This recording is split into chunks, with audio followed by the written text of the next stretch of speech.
My dad died when I was 15. He would suffer from migraines and he would suffer from problems with sleep and ended up having a stroke. And then I suddenly found fitness and I became obsessed, seriously obsessed. Were you quite overweight then? Massively overweight. That was when I went down the route of using steroids back in the day. Certain things I always thought if I was going to focus on bodybuilding, the most direct route is from A to B. The weightlifting, the diet, the sleep, some cardio.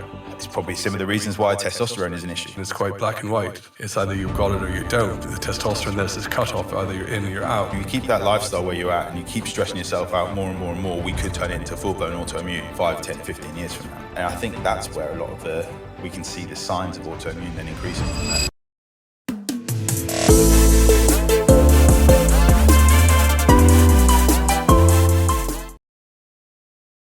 Most men don't realize they're slowly declining, not because of age, but because of how they're living.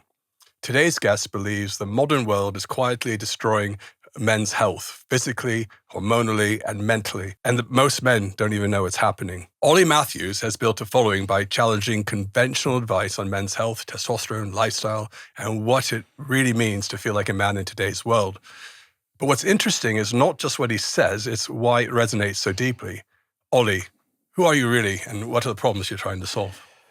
Well, I'm Ollie Matthews. I'm a functional medicine practitioner, and I think it's just the problem that we have when we get guys going into their 30s, 40s, and 50s is that we've been brought up a lot of times by our dads, granddads, grandparents, and they've pushed their health to the side because we had to man up, right? We can't ask for help, but we have to just kind of hide these symptoms, not see these weaknesses or anything like that. And I actually first saw it because my dad died when I was 15. And he was the guy I looked up to. He was the guy that provided for people. My mum and dad were split up, so I would see my dad at weekends. I live in Norwich. He used to then live in Clacton and then Colchester, where he was headhunted to turn caravan parks round, from sales to manager to like holiday parks. So I would see him at weekends. I would see him at school holidays. But he was always stressed. And he would suffer from migraines. And he would suffer from problems with sleep. And it wasn't this where people would look at health as someone who's potentially unhealthy as really overweight, really tired all the time. He would seem happy, but he was always just on the go. I remember the last Christmas we had with him, Christmas of 2000, we were on the park on Christmas Eve and he got called out at like 8 o'clock at night by the security to go and deal with something that was going on in the park. So he was literally not able to switch off. And what actually happened with him is that it was 2001, just finished school for the summer holidays. And I actually got told by who was his girlfriend at the time that basically a week before he died, he said, this job's going to kill me. And he was fighting and fighting to retire at 55. He ended up dying at 47. And he texted me. And it's ironic, that last text that he gave me was, did you get your money? It's like back in the day, we used to send like cash in the post. There was no like quick transfers back in early 2000s, right? And he sent me this text message, did you get your cash? Or did you get your money? Love, Dad. And then he was on a course in Grantham and then had a migraine, severe migraine. He was playing volleyball, got hit around the head, went into hospital and ended up having a stroke. Oh. And we look at that and I just truly, truly know that his death could have been prevented if we'd have seen these signs of stress beforehand. Literally on the Wednesday though, they said he was absolutely fine. The Thursday he then suffered more complications and then the Saturday we had to turn off his life support machine. Oh God, so and tragic. It's I didn't realize that would hit me to, a child at 15, losing a dad and so forth, but why it would actually be such a big reason of why I do what I do. Because then I went down the route of the closest I went to sport was like playing FIFA on the PlayStation or something like that. Right. And then went into music college, went into sound engineering. And I just wanted to be this guy involved in music, involved in rap and hip hop. And then I suddenly found fitness and I became obsessed, seriously obsessed. I was How old were you then? 19, 20. 19, okay. Must have been 19 because I remember trying to get into the army and like trying to convince the doctor to write something to say, you've got asthma, but like we're not gonna say that. Like, doctor can't put his life on his line to get you in the army. But I ended up losing 100 pounds competing in bodybuilding, and it became that massive obsession. Were you quite overweight then? Massively overweight. Okay. I remember trying to run to the end of the driveway and being out of breath. At 19? Yeah. And you just think that was that whole, I went down the comfort eating route. Okay. That my nan would give me sweets. We'd always have crisps and stuff. When like with my dad, like watching Match of the Day, we'd have like 4 or 5 packs of crisps. I'd have like 3 or 4 and he would have like 1 or 2. And that bodybuilding aspect, that control kicked in because no one else could dictate whether I was going to get to the gym, I was going to eat okay or anything like that. We know that in the fitness world, you go there to the gym, you train, you have training partners. It's not just a single solo thing. There is a bit more of a team around you, but at the end of the day, it's on you. If you eat extra, if you don't do solo something. for me though. Yeah. I can't coordinate with anyone. My goal is if I can get to the gym, that's success. Yeah, you get there. And remember, like, we said about our ages and stuff. This is like 20 years ago now. Right. It's a much different person. But I literally, everything became about bodybuilding. Like, tracked all the calories, tracked all my workouts. And I competed 6 times naturally. But it just wasn't enough. Yeah. And that was when I went down the route of using steroids back in the day. And I mean, you had to use them if you were to compete. I mean, I would think well, I competed in drug tested shows. Did you? Okay. But then it was very much... But you're trying to take it to the next level. You're trying to take it to the next level. Like, I'm never going to be like an IFBB pro or anything. And when you look at some of the amounts of steroids that people would take, I never took this. It was about 350 milligrams of testosterone a week, but you would chuck in Tren, Master and other things in there. But it was never like the amounts that people would say. And then ended up that tried to come off because those cycles get significantly longer. Time off gets shorter. Yeah. You try to come off. And when people say that testosterone or steroids aren't addictive, they absolutely are. And I really feel that it's that psychological aspect. And I look back and I had signs of low testosterone before I went on. Struggled to lose weight. Grew up in a room with black mold for like 18 years. Yeah. And then that was when I basically went into the world of, right, I've done the bodybuilding thing. I became a personal trainer. I went into performance nutrition. I've gone off on a tangent. Yeah. We went to performance nutrition whilst you're doing bodybuilding, or because I wanted to come back to something you said about steroids are addictive, and let's not conflate steroids with testosterone, though that makes the base. That's why I said steroids. That makes the base, though. Usually testosterone is part of the base of the, quote, cycle, right? Because testosterone, and then you said 350. But could it be that you're actually deficient before you even sort out steroids? I felt I was, As I said, like, I grew up in that room with black mold. And not having... coming off the steroids, and you had the feeling of what it's like being on optimal testosterone plus all the other anabolics added to it. And even if you came off the other anabolics and say on the testosterone, you wouldn't have noticed. But then when you came off the testosterone, which your body probably needed, you then had the deficiency that would have been there anyway. Yeah, I wish I had blood tests back in my 20s. Yeah.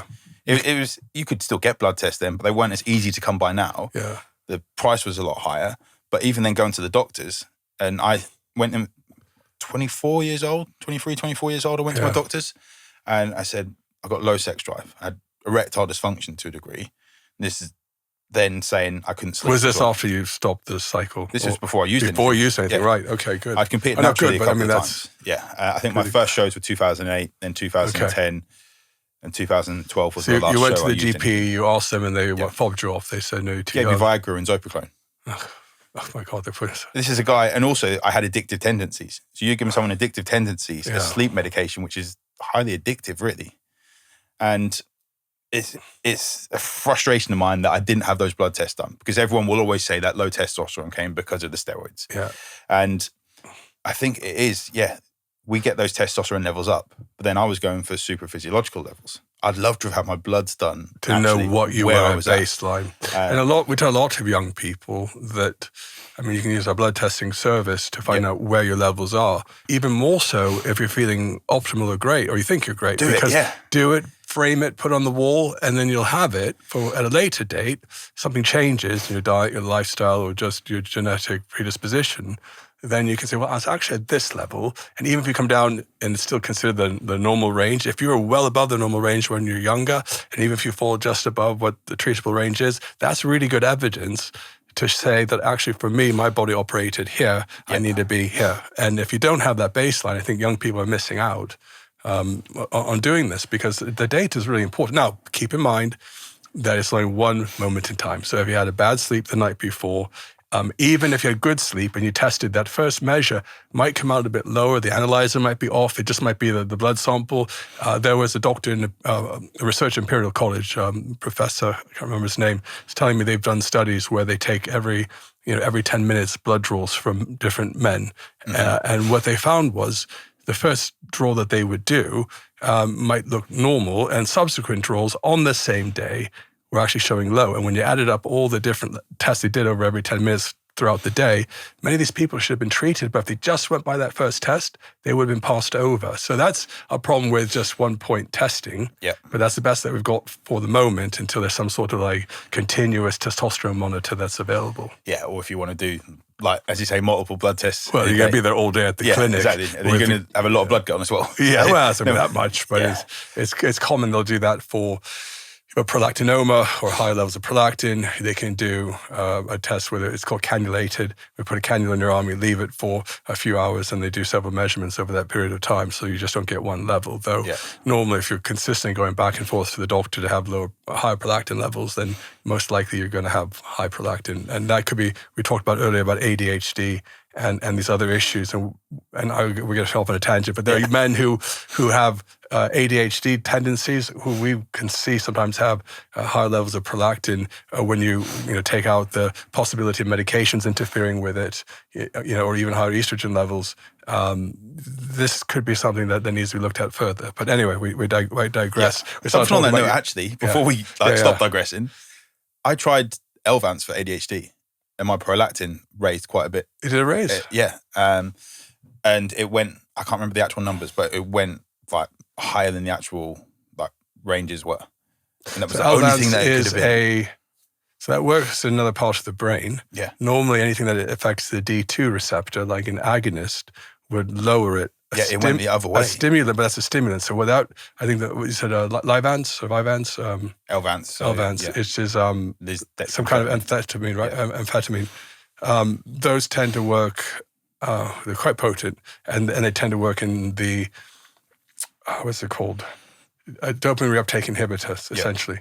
And they might even release a bit of dopamine as well. Plus there's some other effects of it. This isn't my area of specialty, but I looked into it. So that is more from the psychological point of view. But if someone truly has this, you need to have something that stimulates the dopamine receptor. And there was a study for another dopamine reuptake inhibitor called bupropion, where a few of the studies in the 80s, 90s showed that, a few doses of bupropion in this cohort of patients they looked at actually lowered their prolactin. So it could be something specific to the way that particular strong stimulant works. So there's keeping more dopamine in the synapse rather than agonizing the dopamine receptor, which then tends to shrink it. Yeah. So, but generally speaking, if someone's of a naturally high dopaminergic tone, usually that would come down unless there's a tumor. But anyway, we don't want to go too far off the... Yeah, we could go on to ADHD for hours. Exactly, which I think a lot of it's linked in with testosterone as well. But let's go back to your story. So was there a specific moment where you realized something was off, physically or mentally, after you did I guess you stopped the cycle? Stopped the cycle because I went into performance nutrition and I was working with guys in the Olympics in Rio 2016, someone in the Tour de France, and world champion triathletes. And it was that year, or 2017, I think it was, working with a guy, Iñaki, who won the Ultraman World Championship. And it was on nutrition. So I wasn't programming their training, I was programming their nutrition. And so I went, like being, as we know now, diagnosed with autism, diagnosed with ADHD, I went all in with trying to do the endurance stuff. Basically tore both my to the point of tearing both my Achilles, had MRIs, trying to run the London Marathon. I worked with a company, I don't know if you heard of Alex Viada from Complete Human Performance. So no, I actually asked him to train me. Okay. As in, like, I'm looking at coaching, and he's like, "Oh yeah, I've seen your stuff. I'd love you to be one of our coaches." And I'm like, "Hang on, I was only asking for you to coach me." Because I was getting coached by John Meadows, the late John Meadows. I think It was, I absolutely loved working with him, a great guy. And then I asked to do endurance and bodybuilding at the same time. This is 2014, 15, and that's where I came across Alex Viada, where he'd done hybrid training, where we would have people do powerlifting meets and marathons in the same weekend.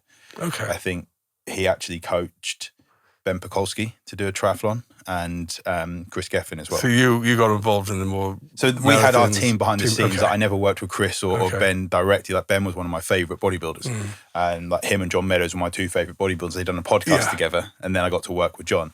But we were like speaking behind the scenes. We'd have team meetings of what we'd done with programming and nutrition and so forth, which is really cool. So that's some of your experience that you got into learning about it. But you also participated in marathons or tried to. I got to the last 22-mile run and I couldn't walk afterwards. Okay. And I went to the doctors and they said that if you continue running, then you're going to basically, both your Achilles will detach.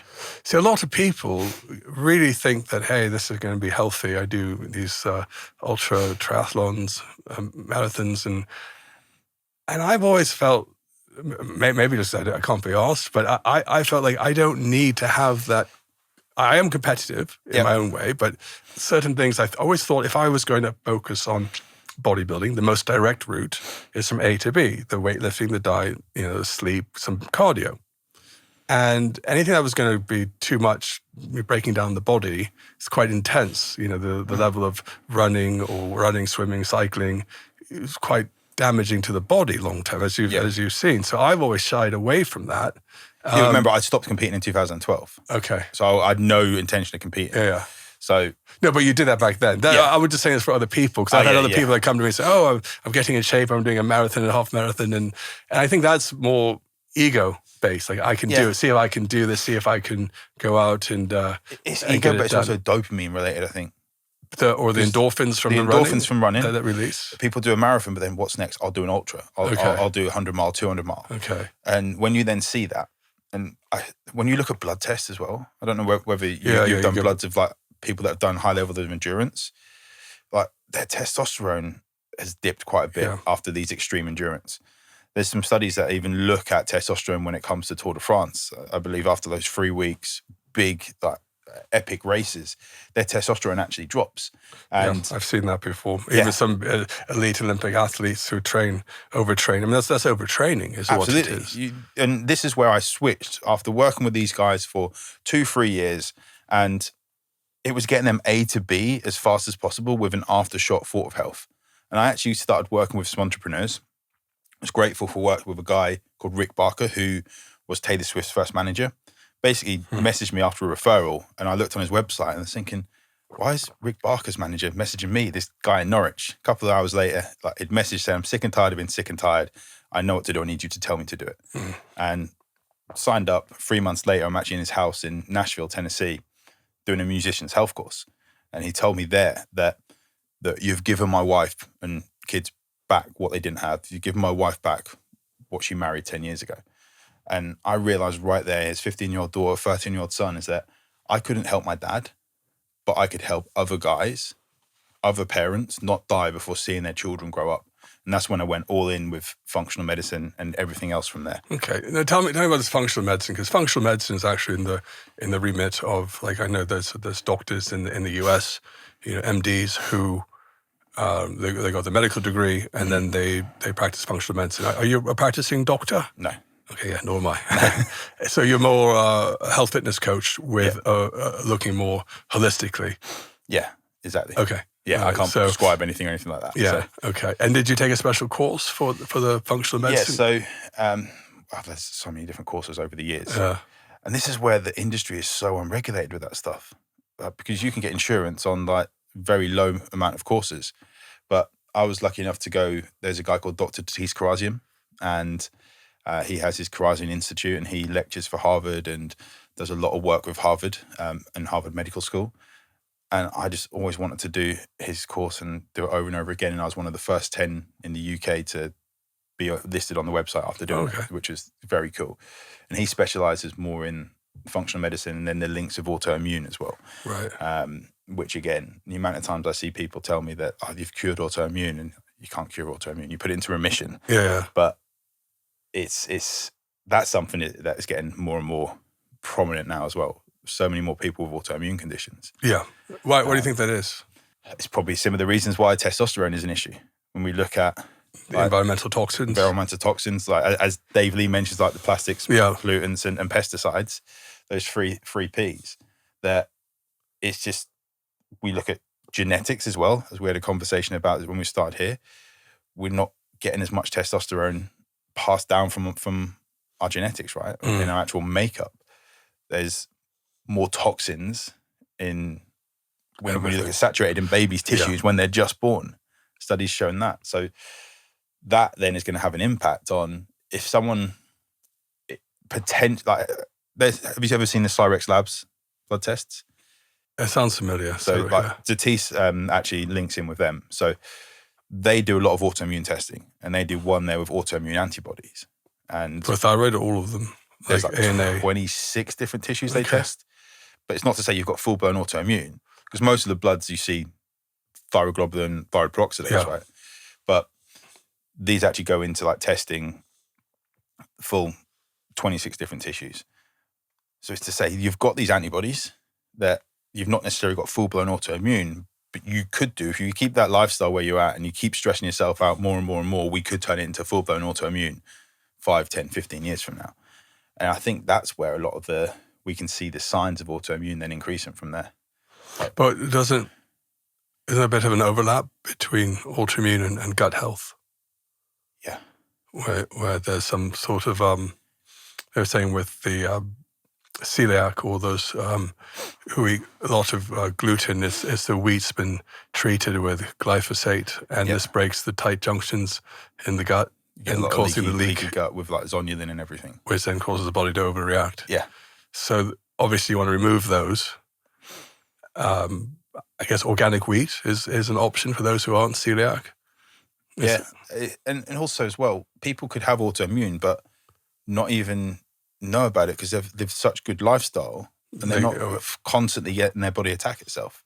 But you could have an autoimmune reaction as well from people just severely overtraining, and their body is just not able to deal with the reaction to certain food as much.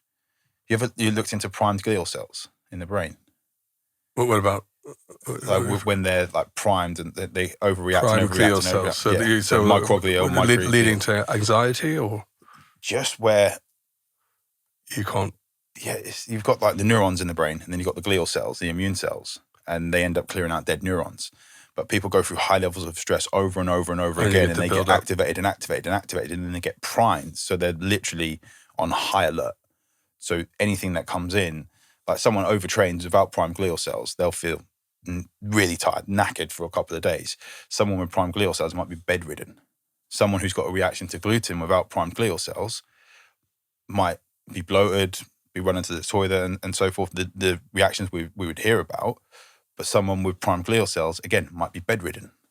All that aspect. Now, some people argue, play devil's advocate, that, well, why isn't the NHS looking at this if these are real, biomarkers and real things? And even in the US, I know they call it the sick care model, is a traditional insurance-based system, and then I guess functional medicine practitioners, there's different conferences you go to, but even in some of those conferences, it's kind of mixed how far they go into it. And there's always something new coming out. So what you tend to find at some of these conferences, there's something really new that may not even be heard of in the UK. But I guess a lot of people will be skeptical. Say, oh yeah, of course, that sounds too simplistic, or they can't really be because my doctor said, I don't have that. And I know, like, even if you look at one of the biggest ones is the Hashimoto's, or some variation, but many times in medicine it's quite black and white.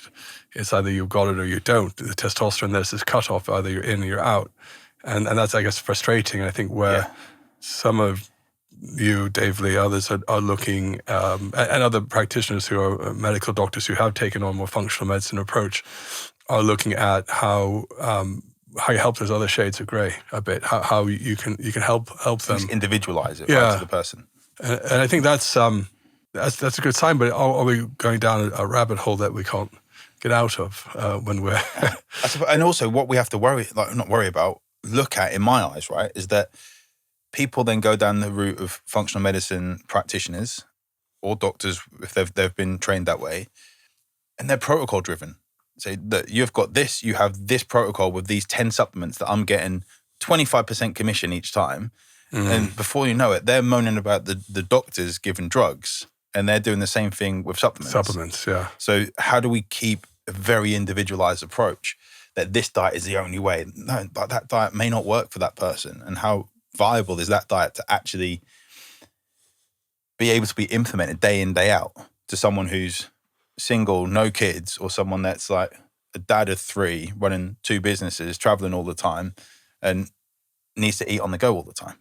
So everything needs, like in my eyes, we need to have that very personalized approach to healthcare. And ideally, there's a budget for testing, regular testing before you're sick, to see, as you say, where you're optimal.